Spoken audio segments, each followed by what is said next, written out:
Welcome, everybody, to the American Space Museum. I'm Marquette. We're so glad you're with us today to stay curious on Future Fridays. We're talking about Marty Winkle, my co-producer and cameraman. Yep, you got to move my light out of the way, Marty. It's got something in the way there. Just bring it back behind there. That's a good thing. There's we're kicking off. There's uh, uh, got one of the lights to keep my bags under my eyes from showing up. You can pick it up and take it back behind you there, Marty, on the other side of that. You got a little. Anyway, we are glad. They're perfect. Excellent. Thank you very much.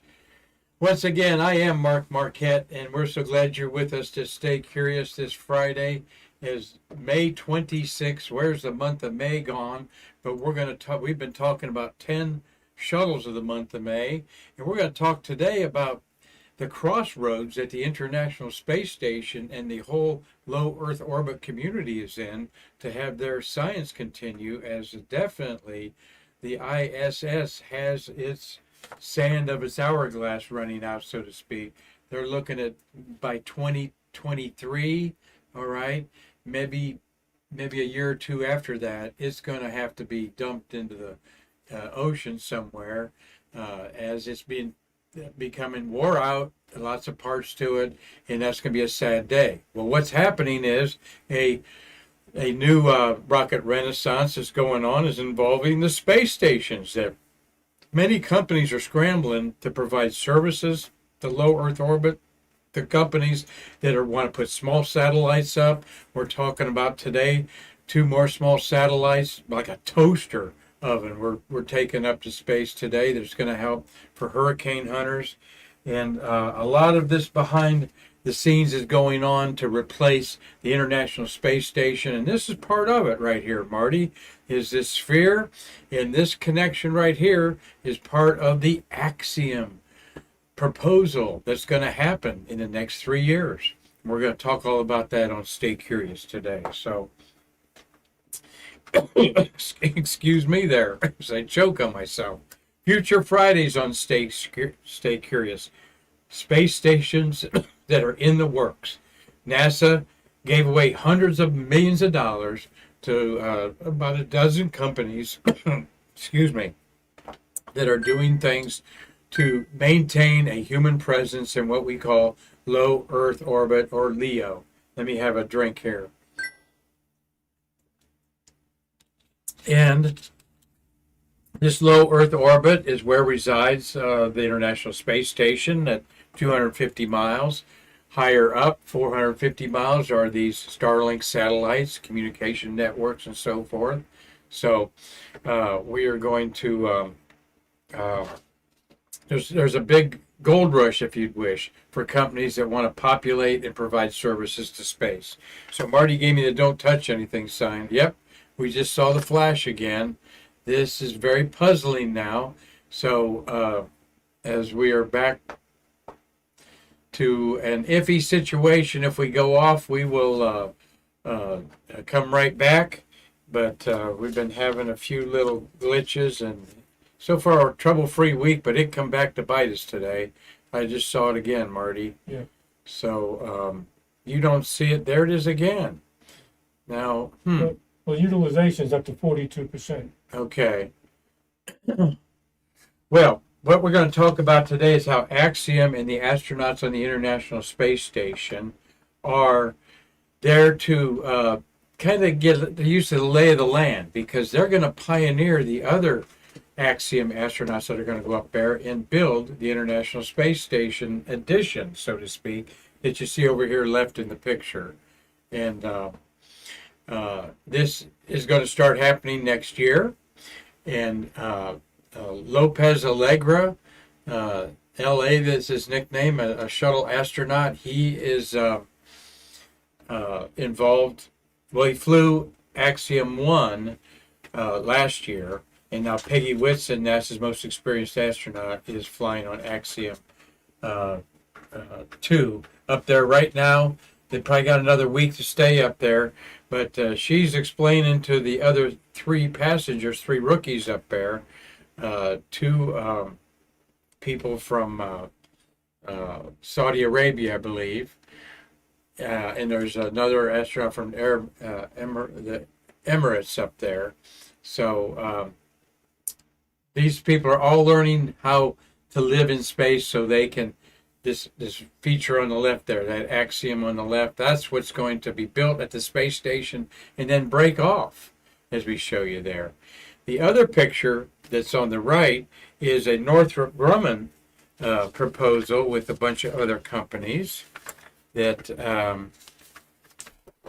get to my notes there, that is the Star Harbor, the world's first fully comprehensive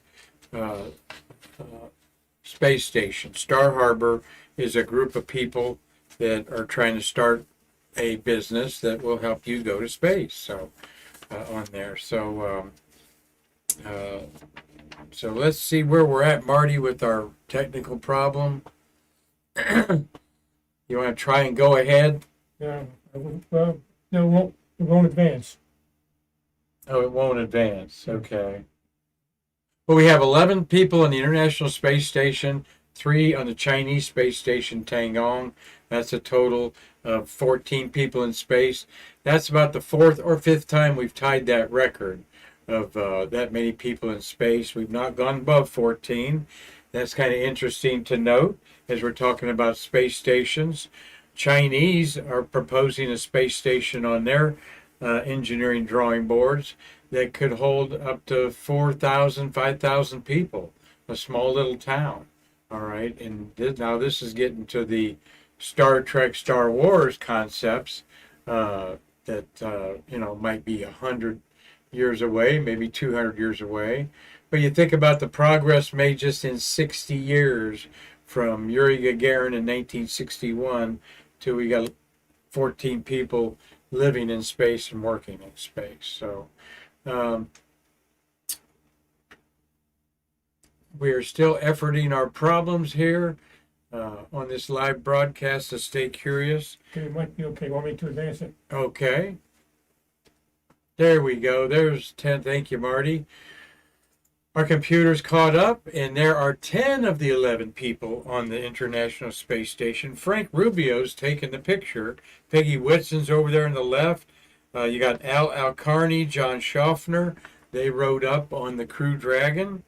Rayanna Barniwal. She is there on the. They're all in the front row there, and they all look in great shape. You got Woody Hobaugh is behind in the white shirt there. And 3 Russians. You got Andrei, Sergei, and Dmitry. Okay, up there. And 3 Americans. Well, 4 Americans with Peggy Whitson up there. This is Expedition 69. And the crew worked Thursday conducting a multitude of space research.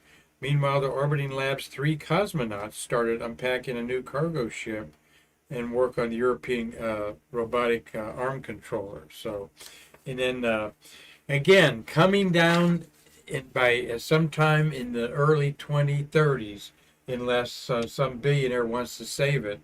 And but there are systems on it that are being compromised after now approaching 22 years orbiting the Earth. All right.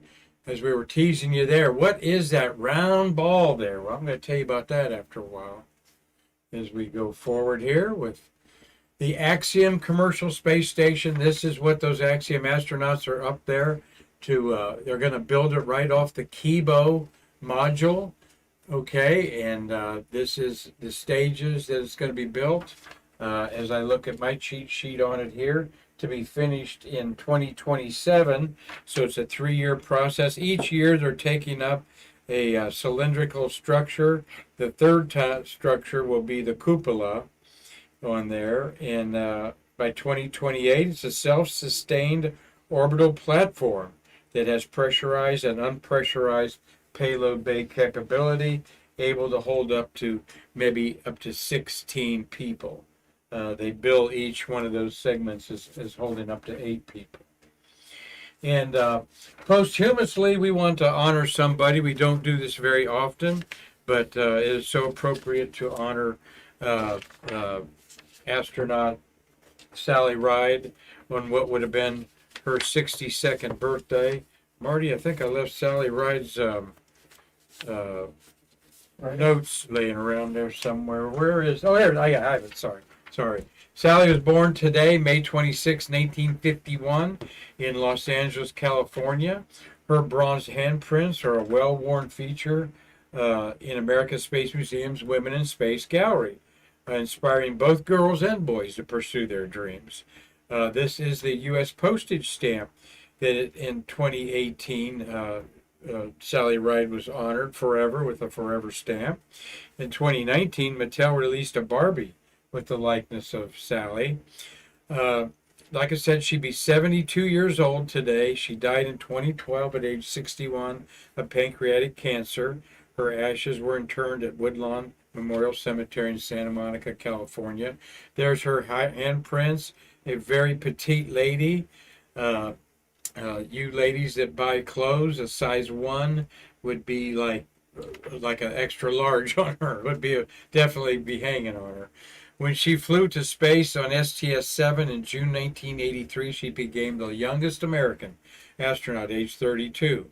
That was broken by Haley Arsenault at age 29 in 2021 on the Inspiration 4 Crew Dragon orbital mission. Sally Ride was the third woman to go to space after 2 Russians. And she went again in space on STS-41G in October 84 with Bob Crippen again as her commander. And Kathy Sullivan did the first female spacewalk by an American. She was training for her third mission when the Challenger tragedy happened, and she ended up on both, one of the only people to be on both presidential commissions investigating the Challenger and Columbia fatal accidents. On my bucket list is the Sally Ride Science Center in San Diego, California. Okay, that is, I really want to go there bad. They carry on her legacy wonderfully. She co-wrote 6 acclaimed children's science books and pretty much stayed under the spotlight most of her career, managing and helping with her wonderful museum there. So God bless Sally Ride on her birthday, still inspiring women everywhere, and men also, I'll add. And outside of Neil Armstrong's, the most worn handprints in our museum are out there at Spaceview Park. Hopefully you can come someday and lay your hands on Sally's there. Well, I kind of got surprised, Marty. I don't know if you saw it sneak under the radar, but Virgin Galactic took 6 people to suborbital space on Wednesday. I didn't see much of it on the news business until I started reading some emails. This is the tandem jet that takes up the suborbital spacecraft. That is the spacecraft is the blue underneath there. That is released in a way like the X-15 test jet was, and it fires an engine that goes up to the edge of space. And piloting this for the 3rd time was Rick Stutko, a NASA astronaut pilot, and Mike Masuko was the commander, his 2nd flight. Beth Moses, she's the astronaut in charge of the astronauts for Virgin Galactic. She wasn't an astronaut, she's a suborbital astronaut. It was her 3rd trip. And then Luke Mays, Christopher Huey, and Jamali Gilbert had a chance to unstrap and float about space.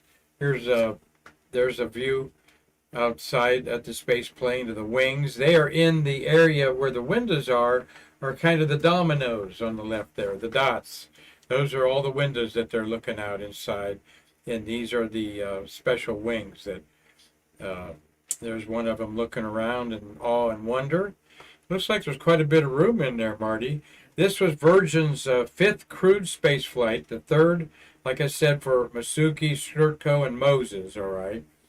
So the pilot and co-pilot have been 3 times, and Moses, her 3rd time, so she can tell people what to experience as they plop down over $300,000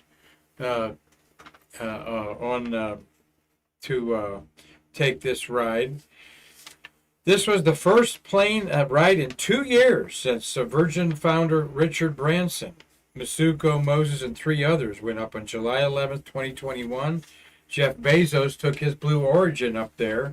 Of course, about a couple of weeks later. So Virgin Galactic now has plans to begin launching paying customers next month. All right, and Eves Plendo, if you're watching, Eves has been on our show. Plendeous, Plendo. He's bought a ticket, and it's a great story. And I'm going to try to call him up and see when he's going on there. So, Blue Origin, meanwhile, has not said when they're going to fly anybody. They had a catastrophic malfunction of their rocket, New Shepard, in September of 2022, which carried 36 microgravity experiments and no people. All right, the last one that went up was New Glenn 22 with Sarah Sabri on it. And Sarah was on our show, Stay Curious, about 6 months ago. So that's some of the past news. But to look at the future, there's some future news that is making today. Kudos to Rocket Labs and their Electron rocket. This 60-foot tall rocket launched 2 satellites like your toasters called Tropics.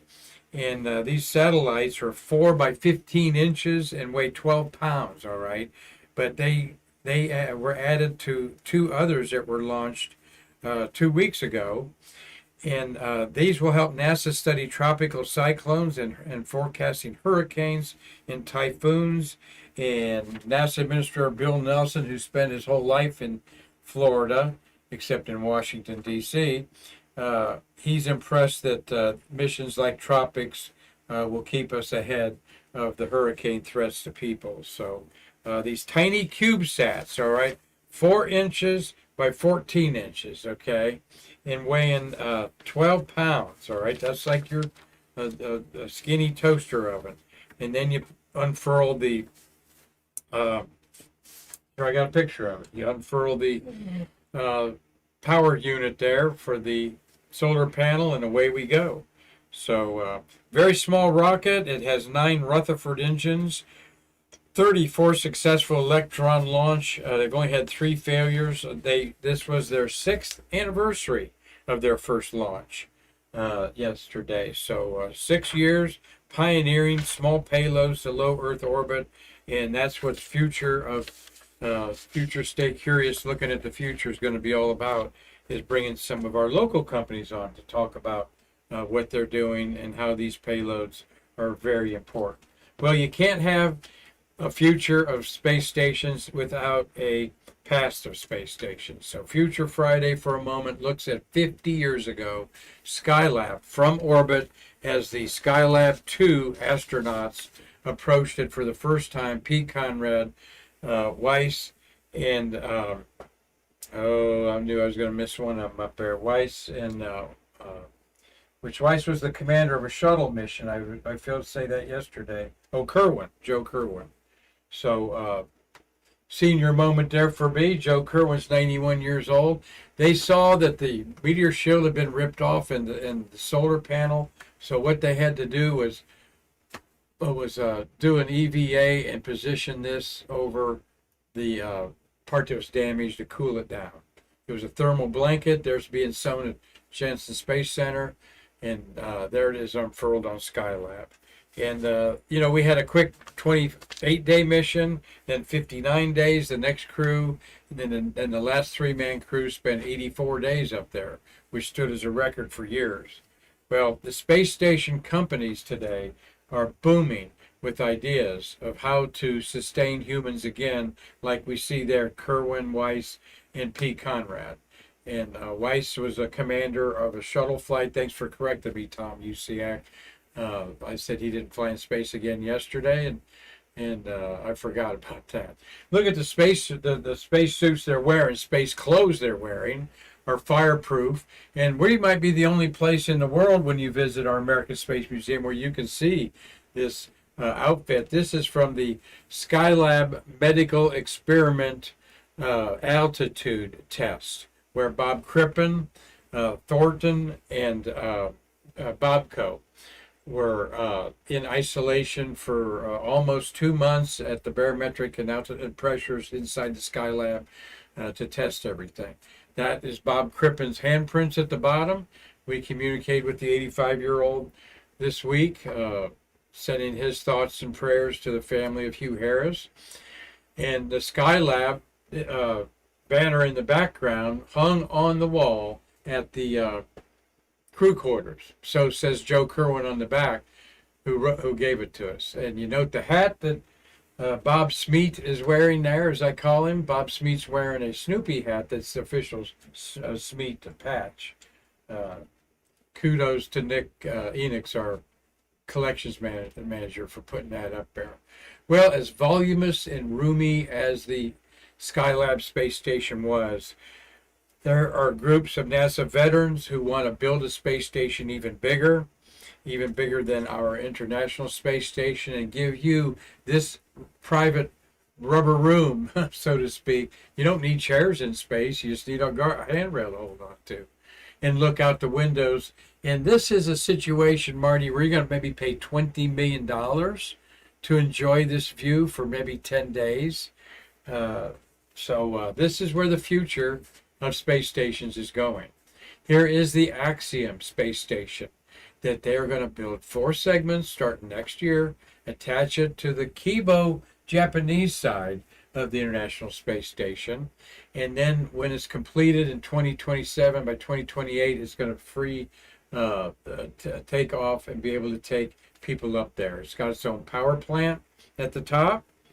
Like I said, that is what Peggy Whitson and her crew's up there doing, is trying to educate a few people that might tell other people how to build this up there. The modules will all be basically built, and it'll be more of a attachment to the electrical fittings, and maybe some not much outside work to do, like you see there. They don't want to keep it all internally to eliminate spacewalks. Well, next up, there are some companies that want to do this, and this is Star Labs, okay? Plans are for the first multi-entertainment content studio to be attached to the planned commercial segment of Axiom. Now, this is the first segment of Axioms. You see this pallet over here. That's the Japanese exterior pallet with its arm on it. They can move things in and out through a hatch. But the round object over there is an Space Entertainment Enterprise, a United Kingdom-based company. Wants this to be attached, all right, so that movie companies, anybody can go up there and film something in space, all right. Global use. Well, 3 other companies, Blue Origin, NanoRacks, and Northrop Grumman, are working to build their own free-flying outpost, okay? And this is one of the segments of it, all right? A company called NanoRacks is using space to improve life on Earth. This is the Voyager space module of NanoRacks. Airbus Defense are partnering to operate a Star Lab, all right? There's also another segment that looks like this. It's called Star Lab. NanoRacks has provided commercial access to space for small payloads, and now they're moving into owning and operating private space stations and platforms. All right. They want to take the tangible changes to life on Earth, from water scarcity to climate change. They want to go to space to mitigate these problems and see how to solve them here on Earth. Voyager Space is a technology dedicated to building a better future for humanity. All of these companies, and there are now dozens and dozens of them competing for the bucks in space. It is now a $100 billion a year space business looming large. Here is the Star Harbor. All right, Northrop Grumman's concept with a group called Star Harbor is creating the first fully comprehensive, publicly accessible space training facility and cutting-edge research and development campus, okay? Now, when you're looking up these companies, Marty, you're kind of going, okay, they're a lot of people got their own concepts. A lot of like, here's a Northrop Grumman concept with a bunch of other partners. Who's going to rise to the top? And I've spent some hours just researching some of these companies, like you all would, just surfing around. And it's always interesting when I bring this up that I find the Star Harbor team. This is just 10 of the 25 people listed on their website leading a company called Star Harbor. And Star Harbor Humans to Orbit, they've trademarked, is an astronaut certification program helping to define the industry's spaceflight safety regulations and standards. Star Harbor is committed to positively impacting sustainability and climate science research, education, and creating local and national STEAM education opportunities. And as I go over here, Marty, and grab my microphone, I guess I've been sounding okay. Maybe I'm better there. I see that astronaut Ron Garen's on there, okay? And SpaceX astronaut Cyan Proctor's on there. Don't know the chief executive officer, Marie Tanner. Have to look where she's getting her millions and millions, of course. But all these people, as you see, and there's three more layers of them there.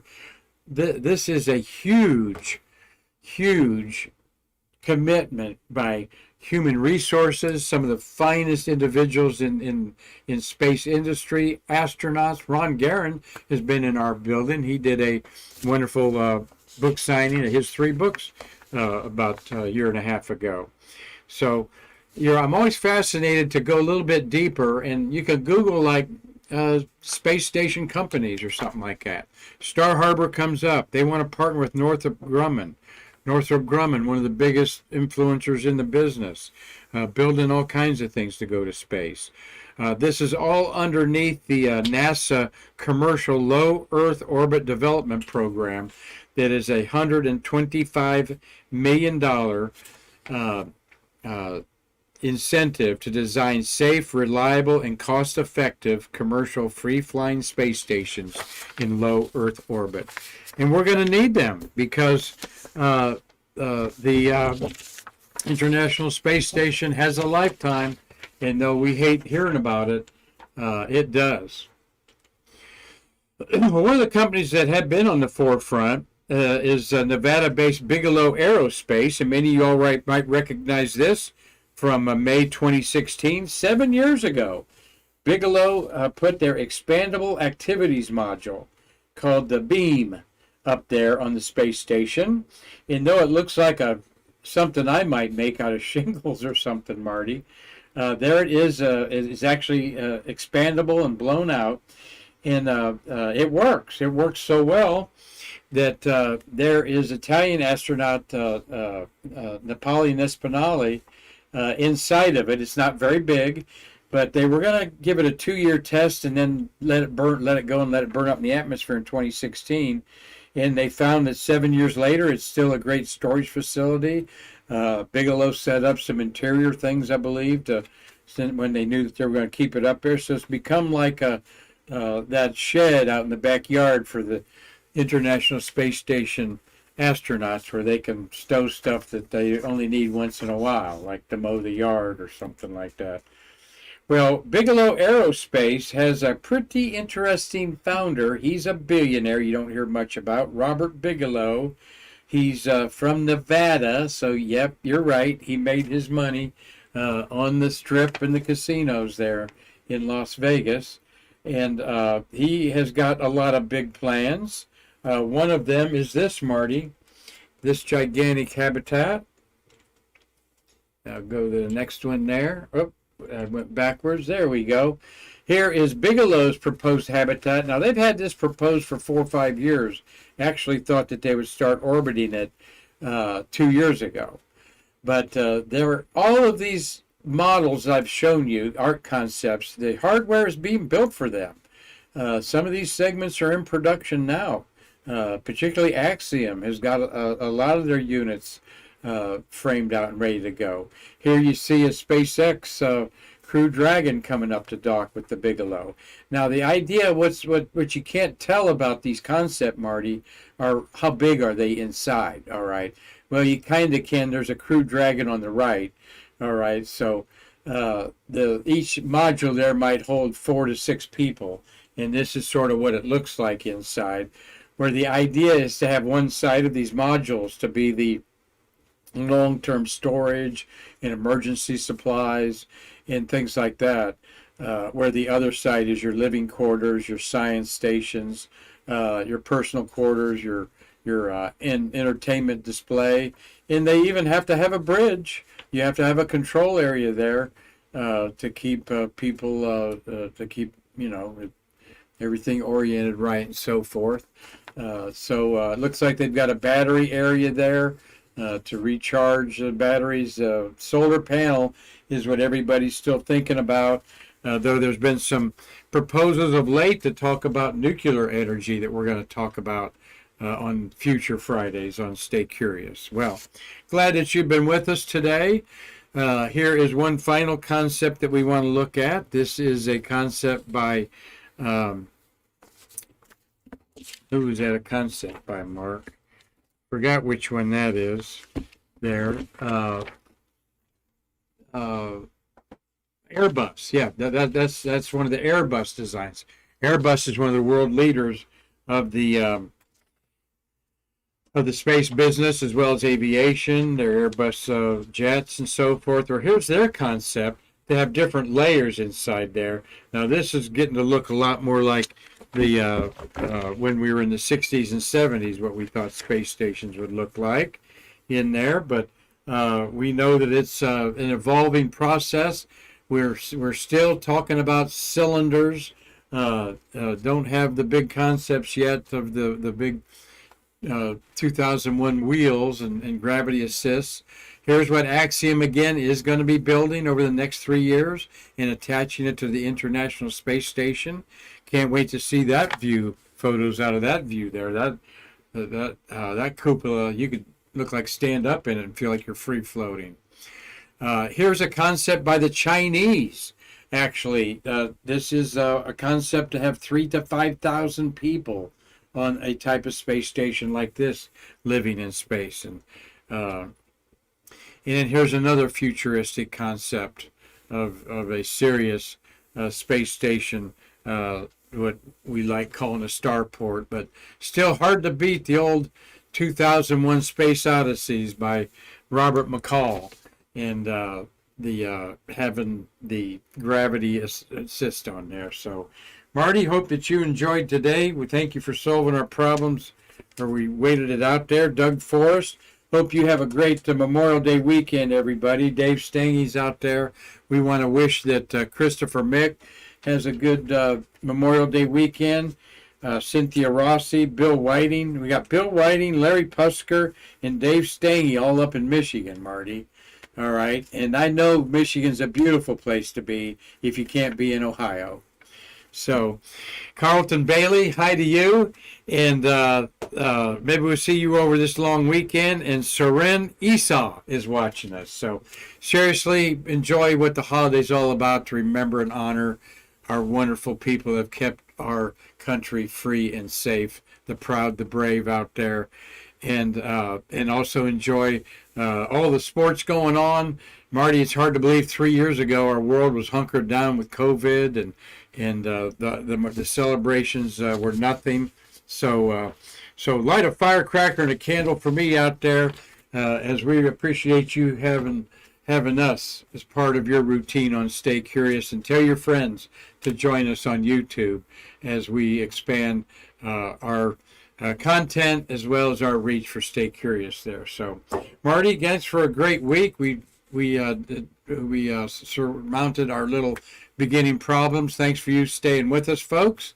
And we're going to start lining up some more interviews next week, and promise you that you'll be on your edge staying curious with some of them, okay? So thanks to our Executive Director, Karan, Conklin, and our whole staff here. We're going to be off Monday with our family and friends, so hope that you have a safe and happy Memorial Day. I'm Marquette saying I can't wait to see you again. to bridge the space between us.